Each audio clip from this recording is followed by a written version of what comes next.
Hi everyone, this is Triple T, and today I'm taking a look at Hasbro War for Cybertron Trilogy Jetfire, and he is a commander class. First of all, let's take a look at this beautiful box. I have no idea why they have that appearance, but you can make him look like that as well. Some beautiful art on the side, and here you have your product images. They look really nice, and yes, he comes with everything, and we're going to take a look at everything. There you have Jetfire in his standard robot mode, and he looks really, really much like the cartoon, both G1 and War for Cybertron, in my humble opinion. But let's get up close and personal so we can actually check that out. Look at this face.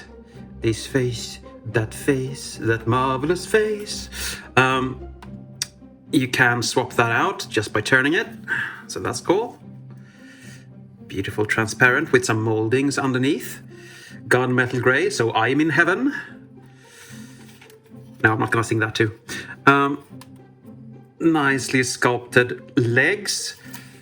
I don't like how the feet look from below, but who cares? Very nicely detailed back of the legs, actually. And the knees look just outstanding from behind. And you have his little backpack here.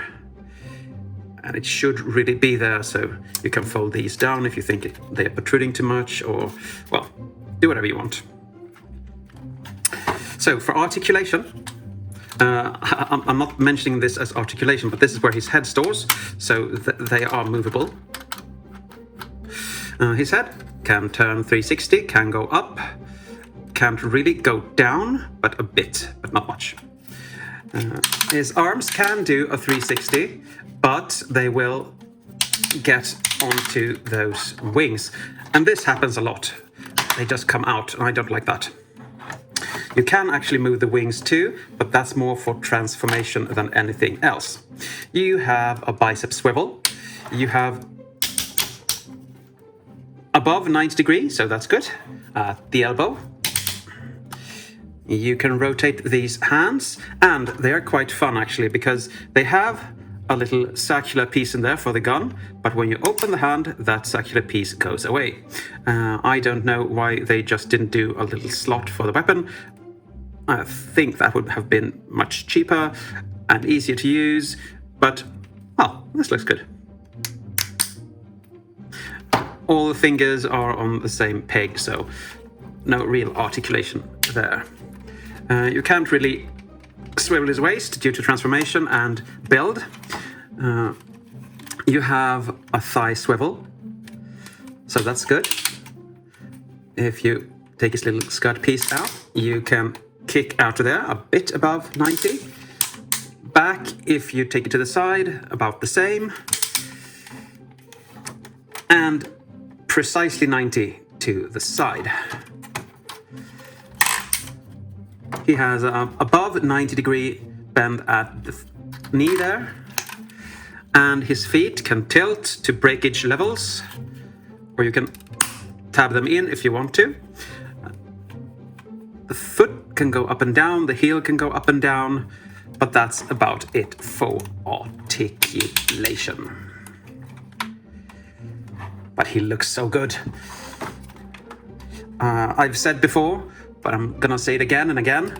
I know he's not a masterpiece, but he should be. He looks so good in robot mode. We're going to talk about alt mode when we get to that, because I have my qualms. Now, he comes with a lot of accessories. We're going to look through them one at a time, and we're going to apply them to him one at a time, or two at a time, because everything comes in twos.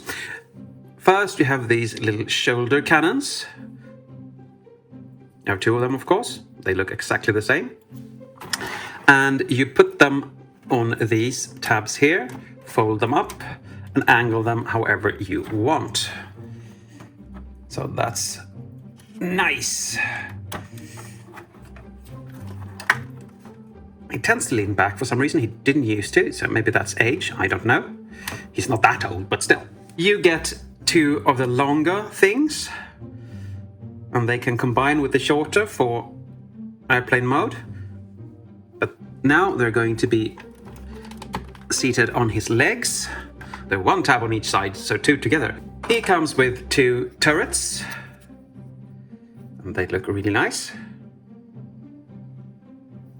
And they're supposed to plug in on his arms, like so. Come on. There you are. So now he's being armed up. Then he comes with two handheld rifle-like guns. And you can fold down a handle on both sides, so he can hold one in each hand. Or you can combine them to an even bigger gun. And he can, of course, hold that as well. Get in there.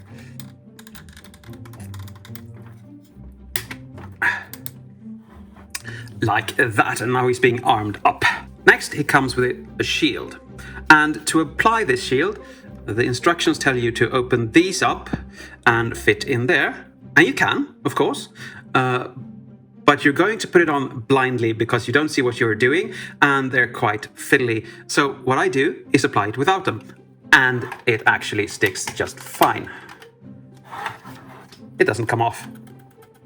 The last we're going to put on him is this little helmet or faceplate or whatever you call it. And I'm going to do this close up so you can see. There you have his little beautiful head. And now you put this on. And now he looks like that instead. Like, I would say the Winter Soldier, but that's a whole different thing. The last accessory, or accessories, he comes with are several blast effects. And every gun on him, from the small to the large, are compatible. But I think these looks best in alt mode, actually. But we can apply them to whatever you want. Like that. So he can shoot things. He shoots Decepticons to his heart's content. And there you have him all geared up with all his accessories. And we're going to do the same thing in alt mode as well later on. Now, let's get everything off because we're going to do some comparison. And we want him in vanilla mode for that. So you just can see everything. Now, this isn't easy to get in and it isn't easy to get out. Okay. Since he isn't a masterpiece, I'm not going to be comparing him to a masterpiece. I almost forgot the helmet. Come on.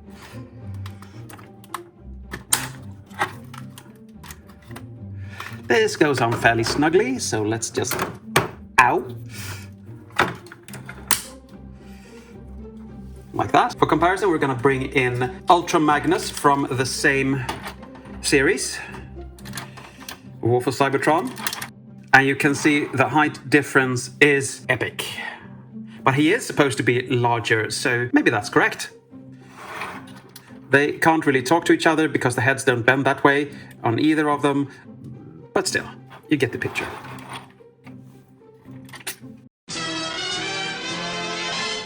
So, now we're going to transform him. And you start by folding his wings down, folding this little plate out, that plate. Then you take the wings on the back side,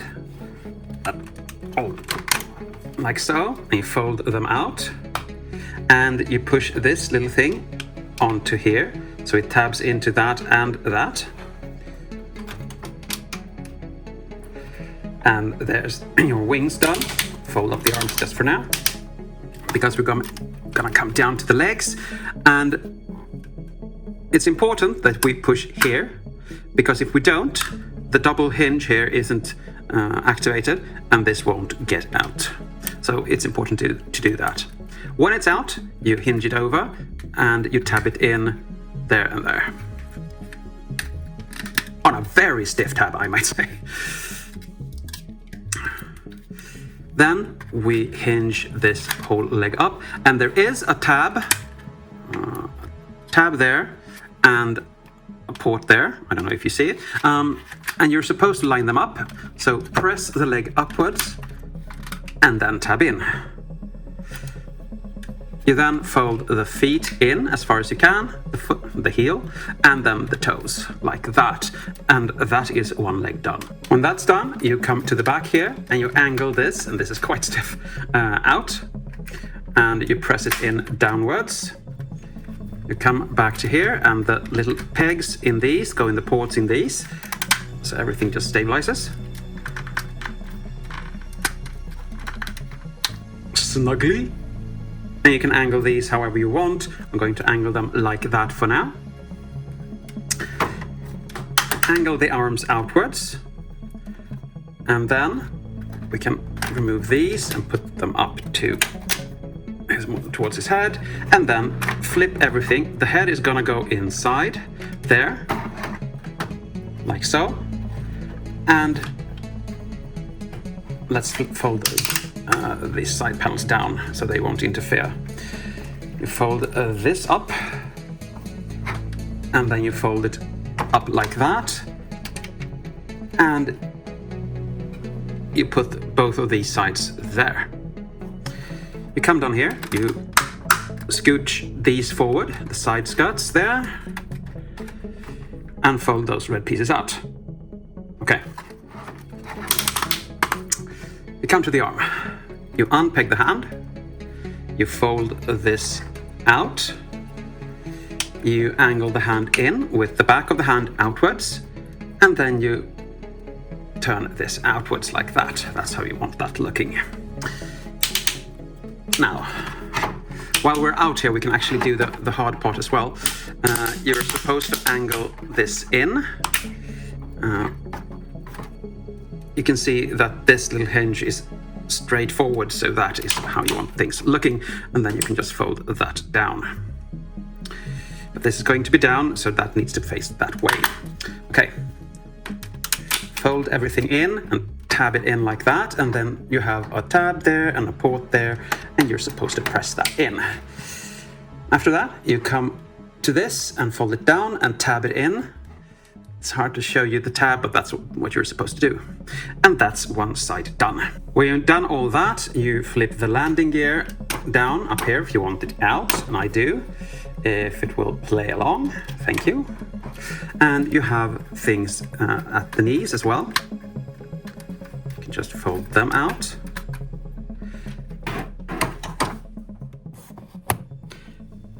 And there you have him, in alt mode.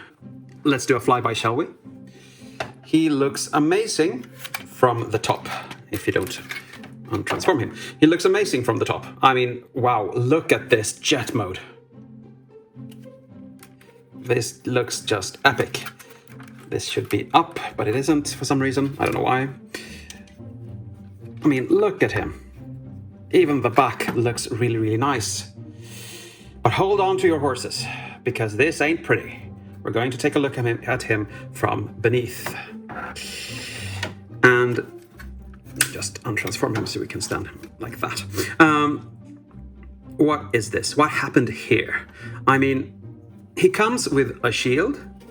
It should be applicable here so you don't have to see everything that's in there, because this is not a cohesive jet. I love him in robot mode, and I do love him from this side, but what happened here? Hasbro, please. But this is also my only gripe with the character, so I can actually live with that, as long as there is only one gripe. And as I said, I love the character, and I think it's he should be a masterpiece, really, because that's how good he is. I'm not a airplane guy, so I don't know what these are. If you're supposed to do something with them, you can rotate them, but I don't know what that's for. These are, of course, adjustable, but that's it for articulation. Now, we're going to move him to the side, just for a minute or two, because we're going to bring everything back in and transform it into a weapon. First of all, you open this little shield piece up, you take the head and you put it in there, like so. Then you close that up. Then you take this gun, and there are ports here and tabs here that are going to line up, hopefully, like so.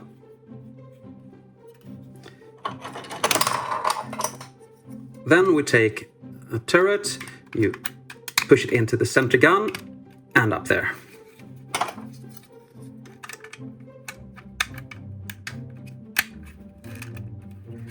Like so. Okay, we're not really done. Now we bring in these, and these are supposed to be combined. I never know if it's that way or that way. Wait, that way. Because you're going to plug them in backwards on this. No, that was my splotcher.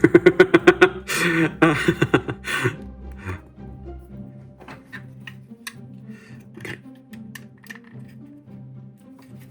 And there you have the weapon ready to be mounted onto Jetfire. Let's bring him back. You have to fold these down, and there is a port there for this tab. And now he has more guns, and it can of course rotate. It can't go up and down, but it can rotate.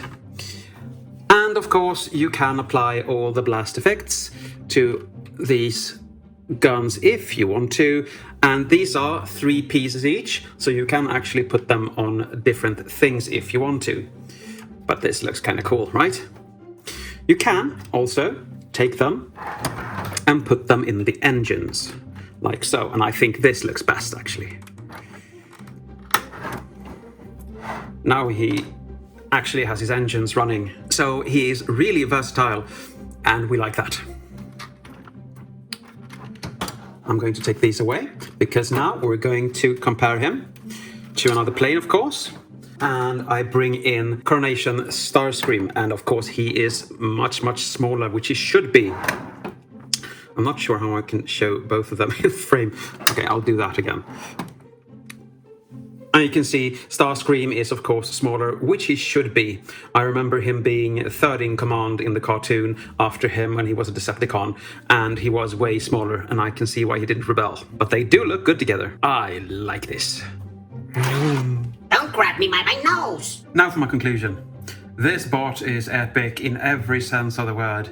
The only gripe I have is the hollowness and strangeness in airplane mode. The details are great, the quality is just wow, and the accessories are fun to add and play with and combine into other things. So this is a really big win for this line. It says Generations on his pack as well, so maybe he belongs to the Generations line, I don't know. If I'm going to find some nitpick except for the hollowness in alt mode, it might be that he's overly detailed. I do like the sleek G1 cartoon look best, even though I liked the War for Cybertron trilogy animation as well and appreciated the real life feeling it brought. As I said, he's not a masterpiece, but if he were to be judged on a masterpiece scale, he would actually get an 7 or an 8, because that's how good he is. But since he is a mainline bot, I will have to grade him on a mainline scale, and he gets without a doubt a 10. Yes, I know I complain about the undercarriage for the airplane mode, but still, he's a 10. This is just outstanding work by Takara, and I appreciate it so much. I don't really fiddle that much with him, so he's a lot on my shelf, because I think the character of Jetfire isn't that interesting or fun, but as a toy, he is outstanding. So it's a strong recommendation from me. If you like Jetfire and you don't want to pay an outrageous sum for third parties that maybe look better or be taller, that's so unnecessary when you have him, I have to say. But I guess that's it for today. Thank you for watching, and as always, take care.